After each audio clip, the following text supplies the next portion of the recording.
Hi guys, my name is Amelia Schwartz. Welcome to my channel. So I'm starting this because, I'm studying abroad right now. I'm currently a student at OU, the University of Oklahoma in the United States, and I'm taking my fall semester to study abroad in the Netherlands. So I kind of jumped into it. I wasn't ever planning on studying abroad. I never really thought that it was possible for me, the usual. And just a few days before the deadline, I really got this strong inclination to check it out, Why not? So my major is geography. Why would I not travel? It makes sense. Geography. So I looked into it and I have a background in speaking Spanish. So it's like, you know what? I've always felt drawn to Latin America. Let's go there. I was promptly kind of told that where I was wanting to go to Chile would be way too difficult with my only a couple years of Spanish training. So instead, the program at my university kind of pushed me in the general direction of Utrecht, a university in the Netherlands I'd never heard of. I really didn't know anything about the Netherlands, and they told me it was good for my department, for geography, for geosciences, and I went along with it. It was totally random. I never considered Europe. Everybody goes to Europe. It just wasn't. I was like, well, I don't think I'll learn anything there. It's just going to be the same as America, just more people. So it was odd for me. I generally think things through. I generally overthink things and then don't do them because I get scared, but I really just jumped into this. And this was back in February and I got accepted and then I figured out some of the hard things about studying abroad. So a lot of schools try to tell you, oh, it's just going to be pretty much the same costs as like a semester here at your regular university. It's totally fine. Do it. It's fine. It's great. Everybody needs to do this. They made it sound really easy. Well, not so. My first struggle kind of was looking for housing. It might be fine in a lot of cities, but Utrecht, where I'm going, is a large medieval city, and it also has universities there. However, it was not built with students in mind. I mean, obviously, it's been around for a very long time. It wasn't built with tons of apartment complexes for inexpensive prices. No, no, it wasn't. And so I'm searching and I'm searching. All the student housing is just, it's already been booked up by the time I get approved to even start looking for housing that day, they filled up.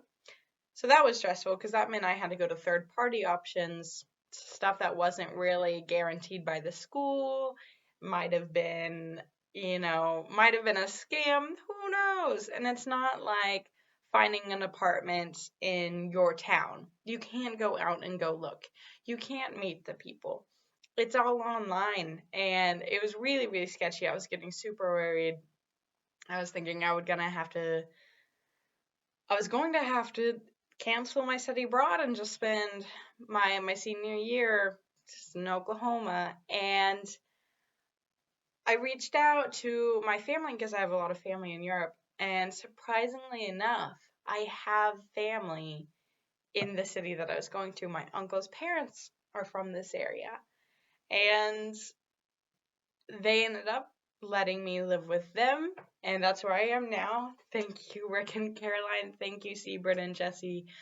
My family's wonderful, and it's been really, really helpful because there's been so many financial issues that come up with study abroad that nobody warns you about, that having family here has helped immensely. So if you are lucky enough to have family somewhere in the world, maybe try to study near them, especially if it's kind of your first long-term experience out of the country. I've been to Dubai and India, but it was only for a little bit in the summer, and it really didn't give me enough experience to figure out how to actually live in another country.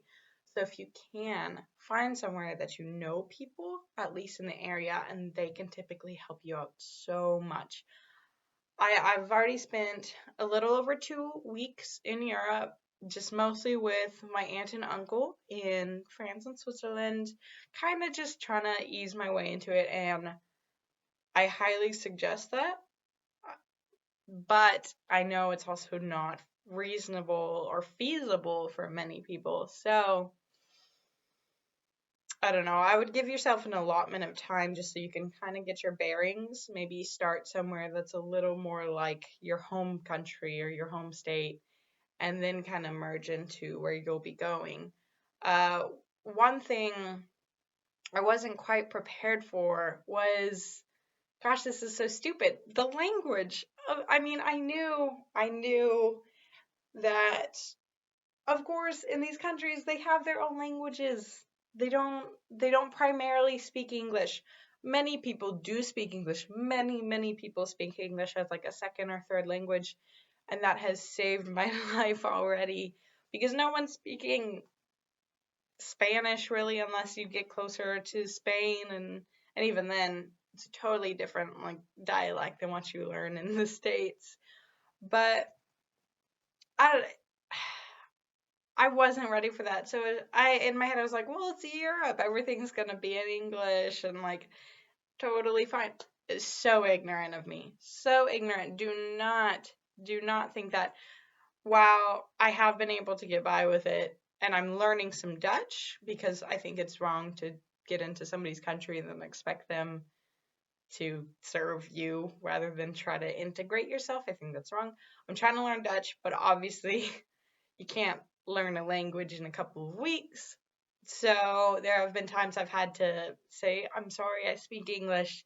And then the people will just be like, oh, okay, well, here's this. And they'll be incredibly helpful, incredibly nice. In France, Switzerland, in Holland, everything's been incredible. Um, then a couple other things nobody really talks about. Well, maybe with some people, but I had never really heard was figure out your financial issues with your bursar, with your financial aid before you go. Learn when things are going to come in, like loans or grants, scholarships. Because once you get to a foreign country, calling isn't so easy. And a lot of times you can't email, you can't Skype your bursar's office. And so that was something with the time difference was incredibly difficult for me. I was waiting on some scholarships to come in, and I noticed they hadn't come in yet. And school had started. School had started at my university, and nothing had come in yet. I was freaking out, and they're not so good with answering emails, but then I can't call. That's an international call. That's another story is calling. Oh my gosh. And eventually, thanks to some help from my mom and a lot of emails to get to the right person, and 4 hours later, finally got that situated. But that was a stressful night. Don't just try to get it all figured out before you go. So if there's any problems, you can talk to people in person or on the phone and not try to wrangle your way through international time zones and communication's a mess at times. Um, so with that, calling.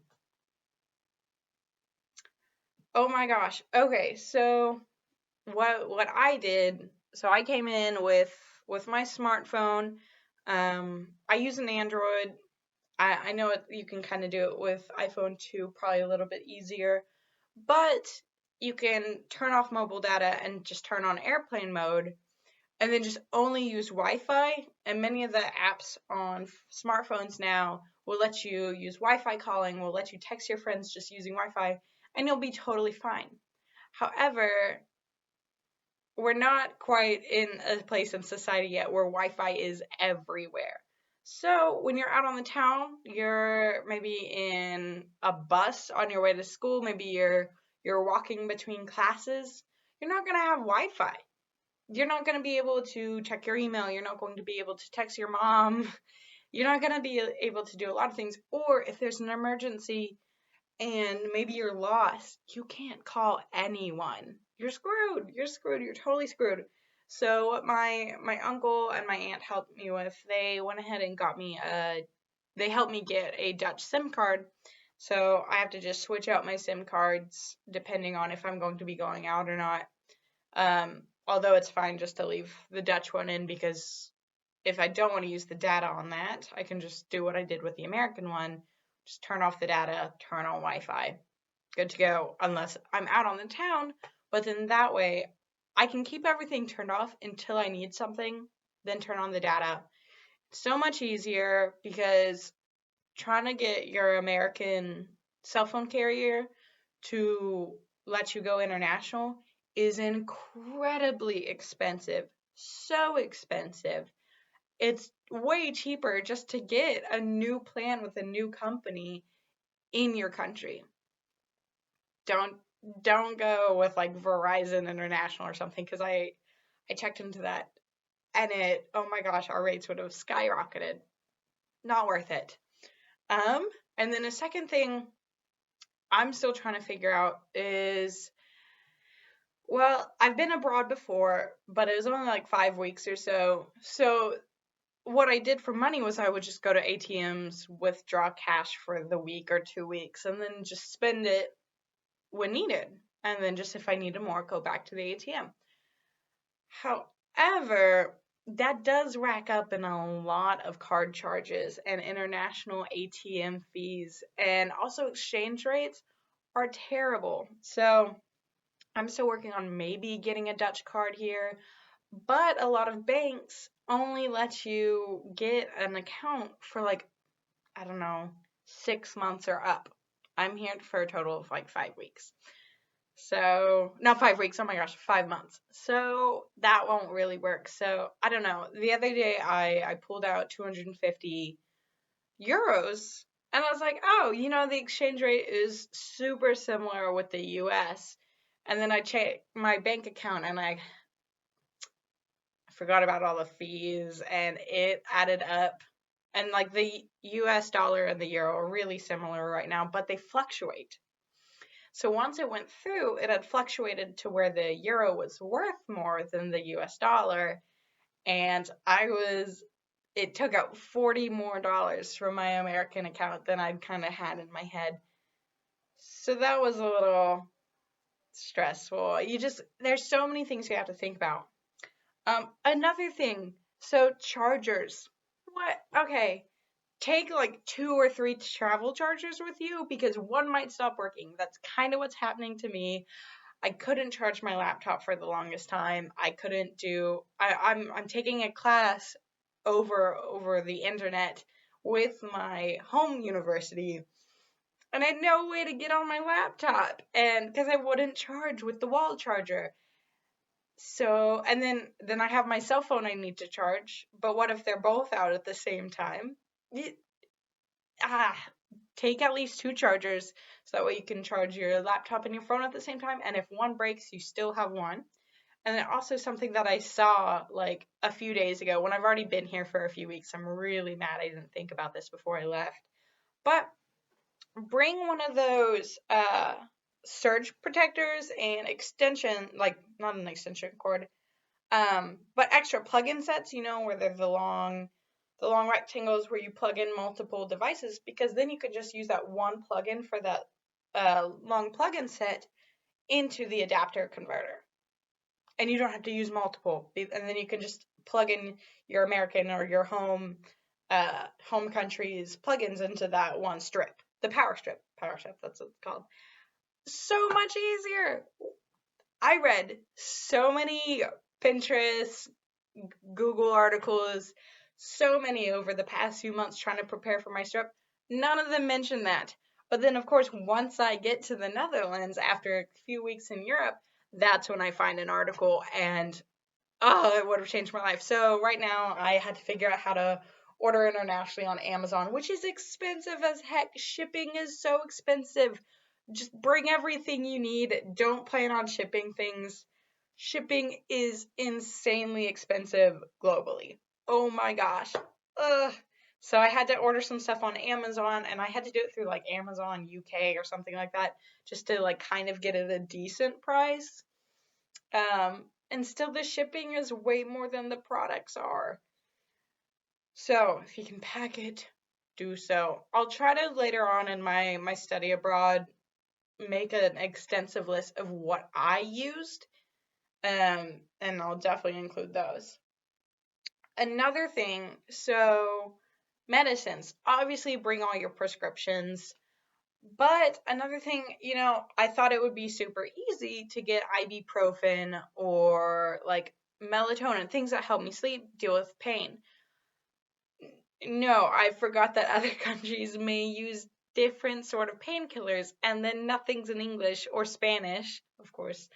And so I'll be going through the supermarket, Albert Heijn or Hema. Still working on those pronunciations. I'm really sorry if you're Dutch and watching this. I'm so sorry. I'm trying. And I have no idea what these bottles of pills I'm looking at are. So obviously I'm not going to buy them. And like the other day, I pulled my back the other day. I've got back issues, and I had no idea where to get pain relief.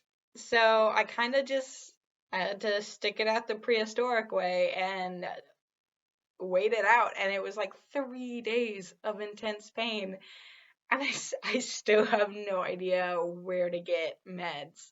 Um, so just kind of look up what kind of, if you're not going to bring some, look up where the country you're going, what kind of pain relievers they use, or sleep aids or vitamins they offer, because many countries like the Netherlands doesn't really like ibuprofen. They think it's too strong, so it's not easy to get, which I think is crazy. I'm so used to ibuprofen being the go-to in America. I don't know, maybe you guys have a different experience. So just kind of be ready. There are a ton of similarities, but just you forget about all the little things. The little things are completely different, and that's what makes everywhere a different culture and a new exciting experience, is those differences. But you have to plan for them. Um, ooh. So public transportation has been pretty intimidating, especially because everything's Dutch, so that like they'll be calling out the stops in Dutch, and I have no idea. And I'm just like clinging along with my little map and all the like I've taken photos on my phone of maps so I can like try to figure out what they're saying, but how they pronounce words are completely different than how I read them. So that's been hard. So if you're going to like the UK or something from America, you're probably going to be fine. But if you're going anywhere else basically that has a language, the primary language that's not English, or not whatever you speak, be prepared. It's going to be a little difficult, but it's not horrible. And honestly, so far when I've asked for help, everyone has been so kind. So kind. Maybe I've gotten lucky, or maybe the Dutch people are just fantastic human beings. I don't know. And then this was one thing I didn't often see is I watched all these videos, all these tutorials kind of on how to pack, how to deal with this, how to deal with that with studying abroad. And a lot of the people I talked to before I left really, really just came to study abroad just to party, hang out, travel, which is fine, totally fine. But I personally really love the idea of my classes. I really love the idea of traveling too, but not so into partying. And then also, I don't know, I'm shy and I'm not traveling with a group. So right now I'm in a new town. I haven't spoken or had a conversation with someone in days, and it is starting to really affect me. And nobody really, I mean, people tell you you're going to get culture shock. People are going to tell you you're going to miss home and be lonely, but they don't tell you how much it drags you down and how you're scared to leave your home or your apartment or your dorm because it's scary. It's so scary to meet new people, especially when you're not speaking the same primary language as them. You're definitely an outsider. And I'm honestly really worried about stepping on people's toes.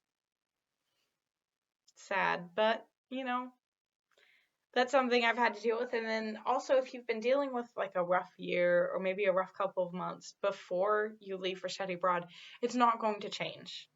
You're still going to have those same emotions, but then you're going to be out of your comfort zone and you're not going to have somebody to turn to just yet.